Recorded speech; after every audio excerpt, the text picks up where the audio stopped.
Marcus Thompson stood in front of his bathroom mirror, carefully tying his dreadlocks back before school. At 12 years old, he took pride in his appearance, especially his neat hair that he had been growing for the past 2 years. His mother had taught him how to maintain it properly, and it had become part of who he was. Downstairs, his father, Dr. James Thompson, was already dressed in his crisp suit, reading the morning paper. It was his 3rd month as the new principal of Riverside Middle School, but very few people knew about this connection. Dr. Thompson had wanted Marcus to have a normal school experience, so they kept their relationship quiet. Only the administrative staff knew the truth. "Ready for the big science test?" Dr. Thompson asked as Marcus came down for breakfast. He had to be careful not to show any special treatment at school, but at home, he was just a proud father. "More than ready," Marcus replied, grabbing a piece of toast. "Mr. Wilson's been helping me with extra physics problems during robotics club." Marcus was one of the youngest members of the club but had already helped the team win 2 regional competitions with his innovative designs. The morning drive to school was their special time. They would park 2 blocks away, and Marcus would walk the rest of the distance. It was their routine to keep things normal. As they drove, Dr. Thompson noticed his son was quieter than usual. "Something on your mind?" he asked, keeping his eyes on the road. Marcus shifted in his seat. "Mrs. Baker's been acting weird lately. Yesterday, she made Tom move seats because he was helping me with a math problem, even though it was group work time." Dr. Thompson's hands tightened slightly on the steering wheel. He had heard whispers about Mrs. Baker's behavior from other teachers, but nothing concrete enough to act on. As principal, he needed solid evidence before he could address any issues. "Just focus on your work and keep being yourself," Dr. Thompson advised, pulling up to their usual drop-off spot. "And remember, I know, Dad," Marcus smiled. "Excellence is the best answer to everything." At school, Marcus headed straight to his locker, where his best friend Tom was waiting. They had been friends since kindergarten, long before Marcus's father became principal. Tom was one of the few people who knew the truth. "Did you finish the robot design?" Tom asked excitedly. Their robotics club was working on a special project for the upcoming science fair. Marcus pulled out his notebook, showing Tom his latest sketches. "I figured out how to make the arm more precise. We can use a smaller motor if we adjust the gear ratio." As they discussed the project, other students gathered around, impressed by Marcus's designs. He had a natural way of explaining complex things simply, making everyone feel included. Even 8th graders would come to him for help with their science projects. The first period bell rang, and Marcus's smile faded slightly. It was time for Mrs. Baker's class. He gathered his books and headed to room 203, where she taught English literature. The classroom was already half full when he arrived, students settling into their seats. Mrs. Baker watched from her desk as Marcus walked in, her eyes narrowing at his neat dreadlocks. She had been teaching at Riverside for 15 years and had certain old-fashioned views about how students should look and behave. The new principal's progressive policies were already causing her enough stress, and now she had to deal with students who didn't fit her idea of proper appearance. What she didn't know was that her biased attitude was already being noticed. Several teachers had documented her behavior, quietly building a file. The school counselor had received complaints from students who felt targeted. The vice principal had given her 2 verbal warnings about her teaching methods. As Marcus sat down and pulled out his copy of To Kill a Mockingbird, he had no idea that this ordinary Tuesday would soon turn into something that would change not just his life, but the entire school. He simply opened his book, ready to learn, while Mrs. Baker watched him with growing disapproval, a bottle of super glue sitting in her desk drawer, waiting to become a weapon of hatred that would backfire in ways she could never imagine. The classroom was quiet as Mrs. Baker wrote on the whiteboard. Her hand moved quickly, listing the day's grammar exercises. Behind her, 28 students copied the notes, but her attention kept drifting to Marcus's neat dreadlocks, which she could see in her peripheral vision. Marcus felt uncomfortable under her constant stares but focused on his work. His notebook was organized, each point carefully written down. Next to him, Tom noticed Mrs. Baker's looks and frowned. He had seen that expression on her face before, usually right before she did something mean.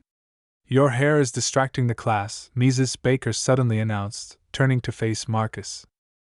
The room went silent. Everyone knew Marcus's hair was always clean and well kept, tied back neatly during class. "I'm not sure how, Mrs. Baker," Marcus replied politely. "It's tied back and follows dress code." Several students nodded in agreement. Marcus's hair had never been a problem before. Mrs. Baker's face tightened. She walked to her desk and opened the top drawer. Inside was a large bottle of super glue she had brought from home that morning. Her hand closed around it as anger and prejudice clouded her judgment. "If you won't fix it, I will," she said, walking toward Marcus's desk. Students watched in horror as she uncapped the bottle. Before anyone could react, she poured the thick liquid over Marcus's head, the glue running down his carefully maintained dreadlocks. Time seemed to freeze. Marcus sat perfectly still, his hands gripping his desk. The strong chemical smell filled the air as glue dripped onto his shirt collar. In the shocked silence, several phones appeared, recording everything. "Someone get the nurse," Tom shouted, standing up. 2 students ran from the room. Another went straight to the office. Mrs. Baker stood there, empty bottle in hand, as the reality of what she had done began to sink in. Marcus slowly raised his hand to touch his hair, feeling the glue hardening. His eyes stung with tears, but he refused to cry. Years of his father's advice echoed in his mind: stay calm, stay dignified, let their actions speak for themselves. "You can't do that!" Lisa, a girl from the back row, shouted. She was already sending the video to her social media. Other students followed suit, their phones capturing Mrs. Baker's expression changing from satisfaction to growing fear. The classroom door burst open. The school nurse, Mrs. Reynolds, rushed in with the vice principal, Mr. Adams, right behind her. They stopped short at the sight, Marcus sitting silently with glue-covered hair, Mrs. Baker still holding the empty bottle, and students with phones recording everything. "Everyone except Marcus and Mrs. Baker, please go to the library," Mr. Adams ordered, his voice shaking with controlled anger. As students filed out, many patted Marcus's shoulder in support. Tom hesitated at the door.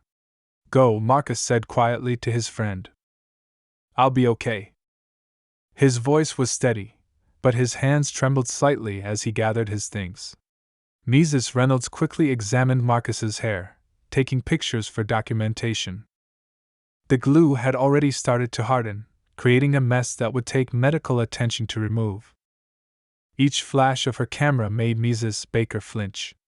"Marcus, let's get you to the hospital," Mrs. Reynolds said gently. "Your mother has been called." As Marcus stood to leave, Mr. Adams turned to Mrs. Baker. "Stay right here," he ordered. "The board will want to speak with you." He didn't mention that the principal was already on his way, that revelation would come soon enough. Marcus walked out with his head high, despite the pain and humiliation. In his pocket, his phone buzzed with a text from his father: "I'm coming." 3 simple words that carried the weight of justice to come. The school nurse's office buzzed with activity. Mrs. Reynolds carefully documented Marcus's condition, taking photos from every angle.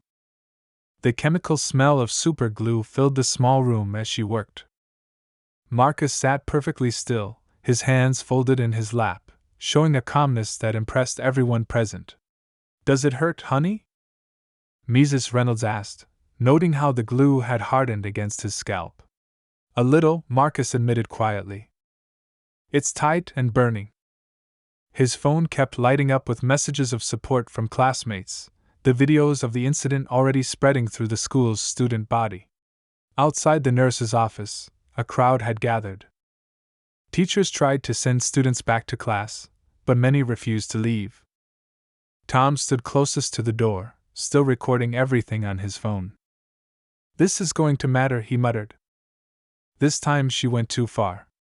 Marcus's mother, Mrs. Thompson, arrived like a storm. As one of the city's top civil rights attorneys, she knew exactly how serious this situation was. Her heels clicked sharply against the floor as she walked, her briefcase swinging with purpose. "Where is my son?" she demanded, and the crowd parted instantly. When she saw Marcus through the office window, her professional composure cracked slightly. Her baby boy, sitting there with his beautiful hair ruined by hate, broke her heart and strengthened her resolve at the same time. "Mom," Marcus said as she entered, his voice finally trembling. This was the first crack in his brave facade. Mrs. Thompson wrapped her arms around him, careful not to touch his glue-covered hair. "I'm here, baby. I'm here." She turned to Mrs. Reynolds. "I want every photo, every document. Everything." Her voice was steel-wrapped in silk. The nurse nodded, already printing copies of her report. "The emergency room is expecting you. They have a specialist in chemical removal on standby." In the hallway, students' phones kept recording.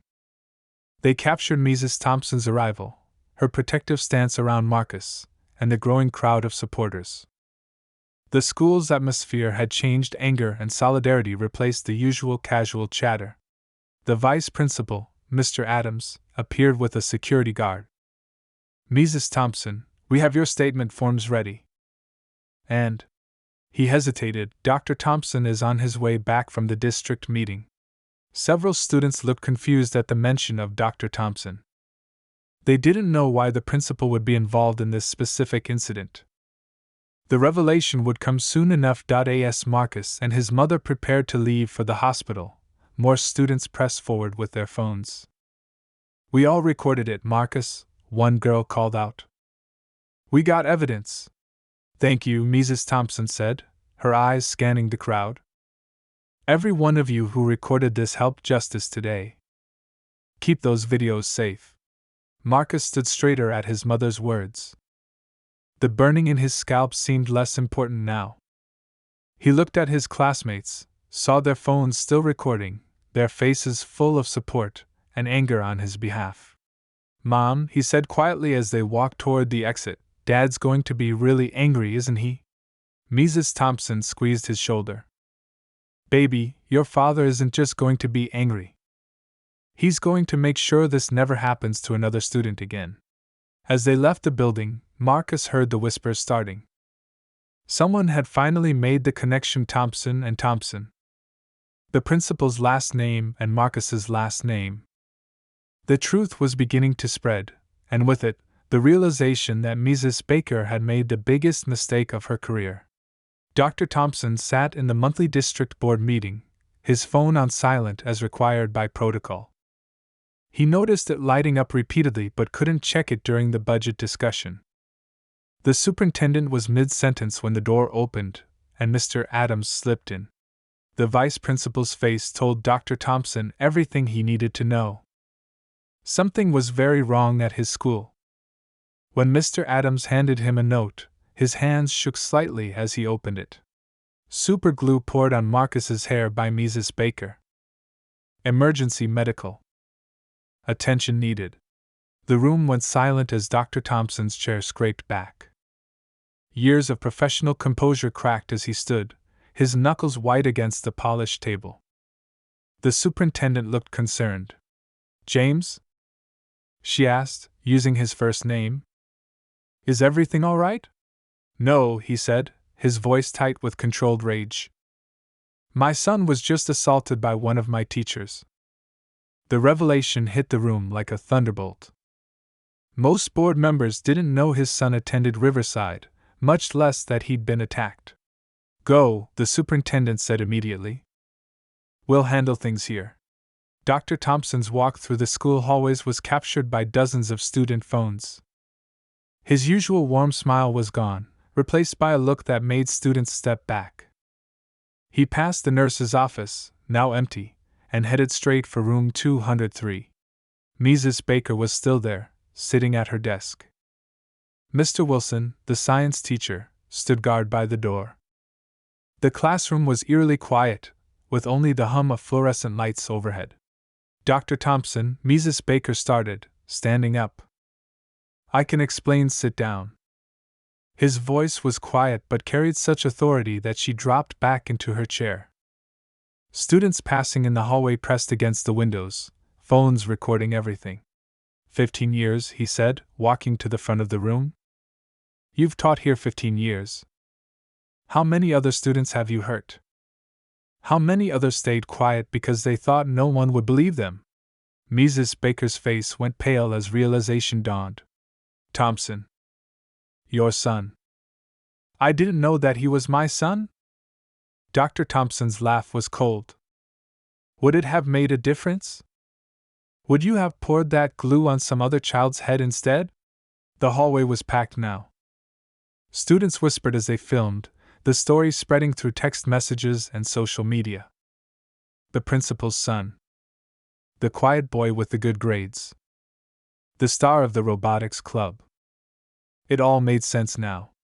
I want your keys, Dr. Thompson said, holding out his hand. Your badge, too. Security will escort you to clear your desk. You can't, Mrs. Baker started. I can and I will. But that's just the beginning. He turned to the door, where more staff had gathered. Call the school board. Call the police. Call the teachers' union. I want everyone to know exactly what happened here today. As Mrs. Baker was led out by security, students in the hallway backed away. No one spoke, but dozens of phones captured her walk of shame. Dr. Thompson watched from the classroom doorway, his anger barely contained. His phone buzzed a message from his wife, at the hospital with Marcus. He's being so brave. Dr. Thompson took a deep breath, straightened his tie, and headed to his car. His son needed him now. The rest of the paperwork, the investigation, the legal proceedings could wait. The emergency faculty meeting filled Riverside Middle School's library that afternoon. Teachers sat in tense groups, phones buzzing with notifications as videos of the incident spread across social media. The vice principal, Mr. Adams, stood at the front, his normally cheerful face serious. We're here to address a severe incident of misconduct, he began, but whispers interrupted him as Dr. Thompson entered the room. The principal's usual friendly demeanor was gone, replaced by a controlled professionalism that seemed more threatening than anger. James, several teachers started to speak, but he held up his hand. As you know, I'm personally involved in this situation, Dr. Thompson said, his voice steady. For that reason, I'm recusing myself from the investigation. Mr. Adams will handle all immediate decisions, with oversight from the district superintendent. The school board president, Mrs. Martinez, stepped forward. We've received over 200 videos of the incident from students. The evidence is clear and disturbing. She clicked a remote, and the library screen lit up with footage from multiple angles showing Mrs. Baker's actions. Teachers gasped as they watched. Even those who had heard about it weren't prepared for the reality. The footage showed everything: the deliberate way Mrs. Baker retrieved the glue, Marcus's dignified response, and the students' immediate reaction to document it. The police have been notified, Mr. Adams continued. They're treating this as a potential assault case. The teachers' union representative is reviewing Mrs. Baker's contract for immediate termination clauses. A young teacher raised her hand. What about Marcus? Is he okay? He's at the hospital, Dr. Thompson answered, his professional mask slipping slightly. The glue. They're having to use special chemicals to remove it. Each lock of hair. He stopped, composing himself. The school counselor, Dr. Peters, stood up. We need to address the student body. They're scared, angry, and confused. Many didn't know Marcus was your son, and this revelation has added another layer of shock. I've drafted a school-wide email, Mr. Adams said, but we need more. Every teacher needs to be ready to discuss this tomorrow. This isn't just about one incident, it's about trust, respect, and safety in our school. The meeting continued as they developed an action plan. Extra counselors would be available. A hall schedule was created to handle the expected media presence. Teachers volunteered to cover Mrs. Baker's classes. One more thing, Dr. Thompson said as the meeting ended. I want every teacher to know if you've seen similar behavior before, from anyone, now is the time to speak up. This stops here. Teachers nodded, many reaching for their phones to document past incidents they'd witnessed. The wall of silence that had protected prejudiced actions was crumbling. As the library emptied, Dr. Thompson remained, staring at the frozen video frame on the screen, his son, sitting straight-backed, facing hatred with dignity. His phone buzzed with a hospital update. The procedure to remove the glue would take hours. We'll make this right, he whispered to the image of his son. Not just for you, but for every student who ever faced something like this in silence. The local news van arrived at Riverside Middle School just as Marcus was returning from the hospital. His hair was shorter now, the damaged locks carefully removed by medical professionals. He walked tall beside his mother, ignoring the cameras pointed their way. Marcus! How are you feeling? Reporters called out. Mrs. Thompson guided her son through the crowd, her lawyer face firmly in place. My client will not be making any statements at this time, she announced, but stopped when Marcus touched her arm. It's okay, Mom. I want to speak. His voice was clear and strong. The cameras focused on him as he turned to face them. What happened to me wasn't just about me, Marcus said. It's about every student who's ever been treated unfairly because of how they look. I'm lucky my father is the principal, my mother is a lawyer, and my classmates recorded everything. But what about kids who don't have that support? Social media exploded with his words. Justice for Marcus started trending locally, then nationally. The original videos of the incident had millions of views. News channels played clips of Marcus's statement alongside the classroom footage. Inside the school, students gathered around their phones during lunch, watching their classmate become a symbol of resistance against prejudice. Tom showed everyone the full video he'd recorded, including Mrs. Baker's face when she realized whose son Marcus was. Did you know? Students kept asking each other. Did you know he was Dr. Thompson's son? By afternoon, more stories emerged. Former students began posting about their experiences with Mrs. Baker. A student from 3 years ago described how she'd made him cut his hair to participate in graduation. Another shared emails where she'd made comments about his ethnic name. The school's email system crashed from hundreds of messages from parents and community members. Many offered support, some shared similar experiences, and others demanded action beyond just firing one teacher. Local civil rights groups organized a rally outside the school board building. Signs read "No more silence and justice for all students." News cameras captured Dr. Thompson arriving for an emergency board meeting, his face showing the strain of being both father and principal. This isn't just about my son, he told reporters. This is about changing a system that allowed such behavior to go unchecked for years. We're going to make sure this never happens again. Inside Riverside Middle School, students organized their own response. The Robotics Club, led by Tom, started a Stand with Marcus campaign. They created a website documenting incidents of prejudice in schools, giving students a safe place to share their stories. By evening, national news networks picked up the story.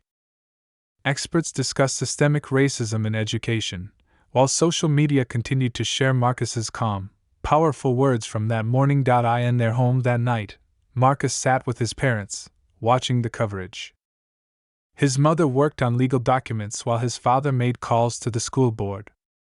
Marcus touched his shorter hair, thinking about everything that had changed in one day. Are you okay? His father asked during a break between calls. Marcus nodded slowly. Yeah. I think something important is happening. Something bigger than just what happened to me. The hashtag Justice for Marcus continued to trend, carrying his story across the country, turning one boy's dignity in the face of hatred into a movement for change. The police officer placed another folder on his desk, labeled Baker Investigation. Inside were statements from dozens of students, each describing what they'd witnessed in room 203. The videos played on his computer screen, showing the incident from multiple angles. "This is a clear case of assault," he told Mrs. Thompson, who sat across from him with her legal pad. "We're filing criminal charges." Mrs. Baker sat in her lawyer's office across town, watching her career crumble. Her teaching license was already suspended pending investigation. The teachers' union had publicly condemned her actions and withdrawn their support. "They're pressing criminal charges," her lawyer explained, looking tired. "The evidence is overwhelming. Multiple video angles, dozens of witnesses, documented history of similar behaviors. The best we can do is negotiate a plea deal."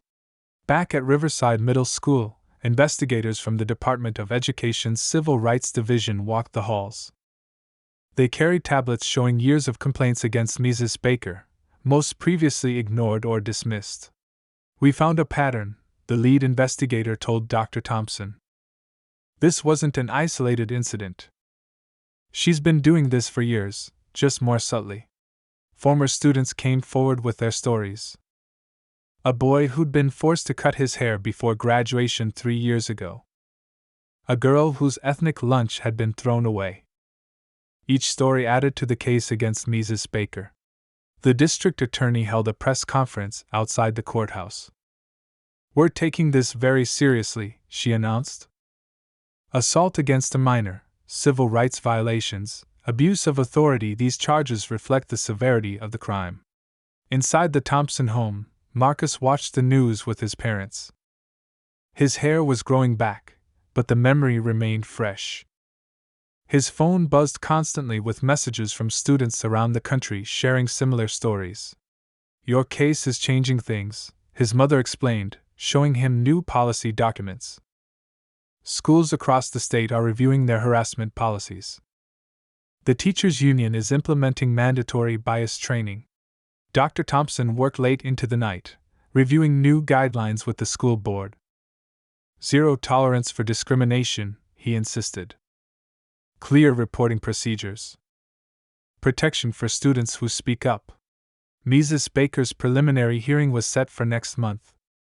Her lawyer advised her to plead guilty to reduce charges, but she'd face significant penalties either way. No school would hire her again.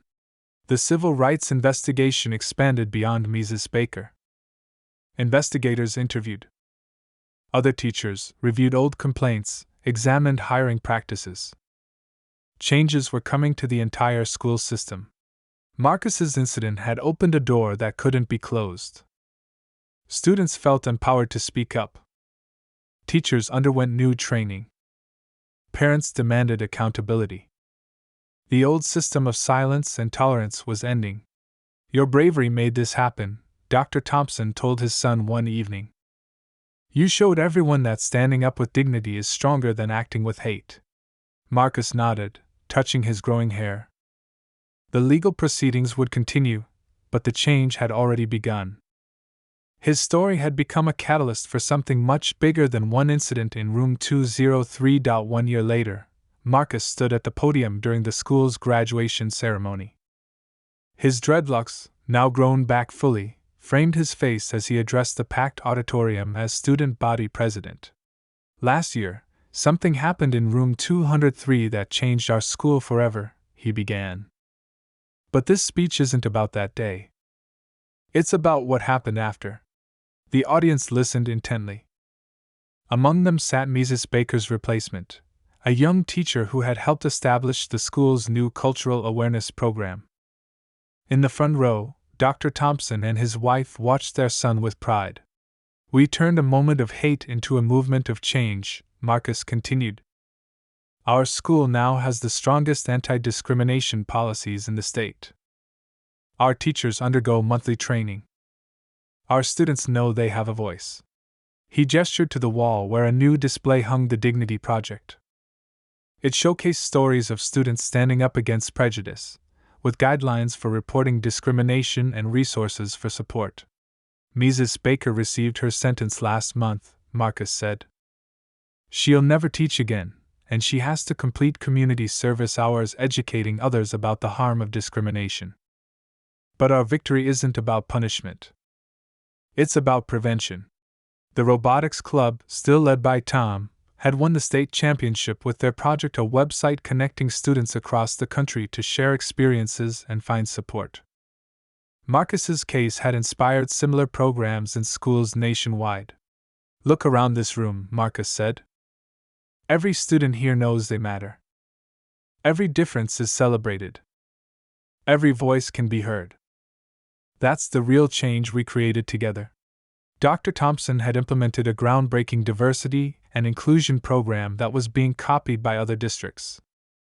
Mrs. Thompson had established a legal fund for students facing discrimination, already helping dozens of cases. Some people asked me if I was angry, Marcus continued. The truth is, I was. But I learned something important: anger can fuel change, but dignity guides it. We didn't just protest, we built something better.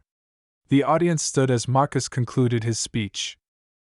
His classmates cheered, many wearing pins that read "Stand with Dignity," the slogan that had grown from their movement. One incident of hate opened our eyes, Marcus said. But thousands of acts of love and courage kept them open. Remember that. Remember that change doesn't just happen. We make it happen. As Marcus returned to his seat, Dr. Thompson wiped away tears. His son had become more than a victim or a symbol, he'd become a leader. The incident that could have broken his spirit had instead revealed his strength. The ceremony ended with the announcement of a new scholarship, the Marcus Thompson Dignity Award, for students who showed exceptional courage in promoting equality and respect. Room 203 was now called the Unity Room, its walls covered with student artwork celebrating diversity. The bottle of superglue that had started everything sat in a display case, a reminder that the worst acts of hatred could inspire the greatest movements for change.